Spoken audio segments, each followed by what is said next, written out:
Donc vous enregistrez le document autant de fois que vous voulez.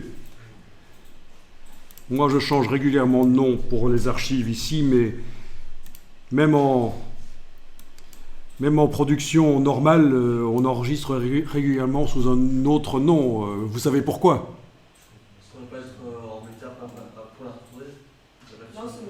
Si on se plante, oui.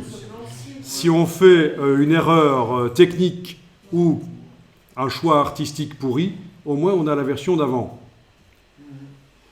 Et aussi parce que c'est un fichier XML extrêmement complexe, un document InDesign.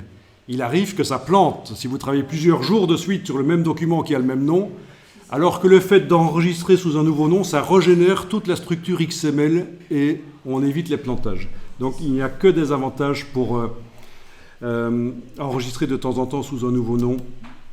En plus c'est tout petit, ce n'est qu'un document InDesign. Les images ne sont pas dedans, elles sont liées. Alors est-ce qu'il y a quelque chose ici dans la palette de caractères qu'il faudrait absolument faire ?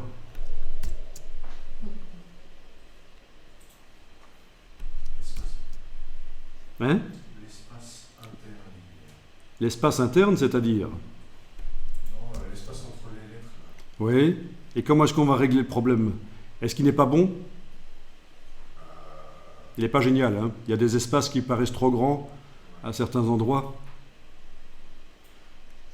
Comment est-ce qu'on va régler le problème avec la palette caractères ici ? Le VA qui est en... C'est ça, c'est l'approche de paires, P-A-I-R-E, les paires de lettres. Dans tous les logiciels Adobe, à moins qu'on vous donne une raison pour ne pas le faire, il faut être en approche optique. Et dès que vous passez en optique, les caractères se repositionnent les uns par rapport aux autres de manière à limiter les trous entre les paires de lettres. Et ce qui est génial avec InDesign, c'est que sur tout un livre avec des milliers de caractères sur des dizaines de pages, il fait l'approche optique. Il vous améliore la typographie sur tout un livre, sur tout un magazine. Alors que c'est un boulot, d'habitude, c'est un boulot de graphiste avant l'infographie, avant InDesign. C'était un boulot de graphiste qui se faisait uniquement sur les titres, en fait. Voilà. Ici, j'ai juste été dans Google, tapé Bad Kerning, vous n'êtes pas obligé de le faire, et vous avez des exemples de mauvaises approches.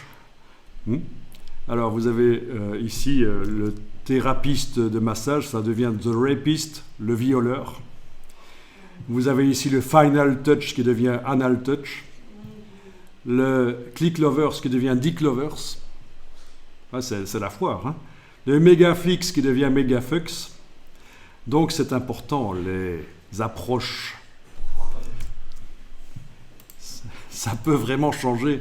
Ça peut foutre en l'air une campagne publicitaire si la concurrence tombe là-dessus et commence à l'exploiter. Alors, donc approche de paire automatique grâce ici au réglage optique. Rien n'empêche par rapport à ça d'également augmenter l'approche de groupe. Ici, avec la touche majuscule, ça va encore plus vite quand on augmente. Et vous espacez les caractères comme ça. Vous voyez, je suis passé de 0 à 25. Et ça donne un côté classieux d'avoir des caractères espacés comme ça. Ensuite, avec l'outil texte, pour un titre, il n'est pas interdit d'aller faire un peu de retouche vous-même et d'aller décider, tiens, entre le Y et le S ici, j'aimerais bien un peu plus d'espace, donc je positionne le curseur texte et ici, je vais augmenter.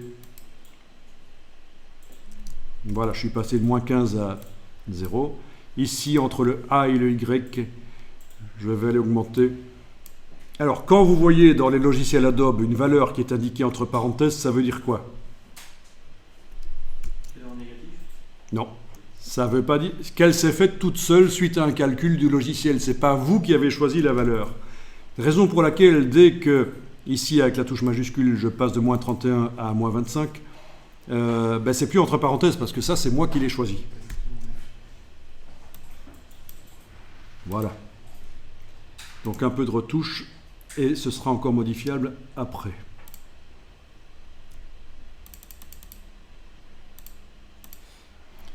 Ok.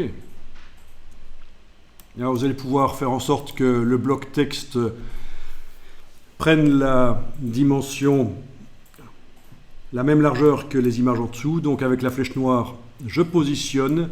J'ai les repères commentés, bien sûr, qui m'indiquent que c'est calé sur la gauche, là.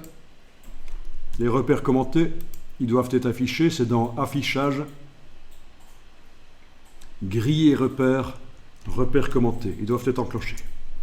Ensuite, avec la flèche noire toujours, je vais ici mettre de ce côté-là. Et voilà, c'est bon.